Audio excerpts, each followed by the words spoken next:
ಹಿಂದೂ ಪರ ಅಜೆಂಡಾ ಹಿಡಿದಂಥ ಪ್ರತಾಪ್ ಸಿಂಹ ಆಗಿರ್ಬೋದು, ಶೋಭಾ ಕರಂದ್ಲಾಜೆ ಅವ್ರದ್ದೇ ಒಂದು ಟಿಕೆಟ್ಗಳು ಡೌಟ್ ಅಂತ ಇದ್ದಾರೆ ಈಗ. ಅವ್ರು ಅದಾರಲ್ಲ ಪೂಜ್ಯ ತಂದೆ ಮತ್ತು ಪೂಜ್ಯ ತಂದೆಯ ಮಗ, ಅವ್ರ ಜೀವನನೇ ಇದೇ ಮಾಡ್ಯಾರ.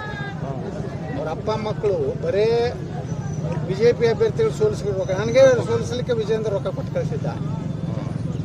ಅವ್ರ ದಂಧ ಅದು ಐತಿ. ಒಟ್ಟೆ ಅವ್ರ ಅಪ್ಪ ಅಲ್ಲಿ ರಾಘವೇಂದ್ರ ಕೇಂದ್ರ ಕ್ಯಾಬಿನೆಟ್ ಮಂತ್ರಿ ಆಗ್ಬೋದು, ಸಣ್ಣ ಮಗ ಮುಖ್ಯಮಂತ್ರಿ ಆಗ್ಬೋದು, ಇನ್ನೂ ಮನೆಗೆ ಚಳ್ಳಿ ಮಿಳ್ಳಿ ಅದಾವ, ಅವೆಲ್ಲ ರಾಜ್ಯಸಭಾ ವಿಧಾನ ಪರಿಷತ್ ಆಗ್ಬೋದು, ಬೆಕ್ಕನಾಗಿ JP ಮೆಂಬರ್ ಆಗ್ಬೋದು. ಇದು ಯಡಿಯೂರಪ್ಪನ ಕೊನೆಯ ಕನಸು.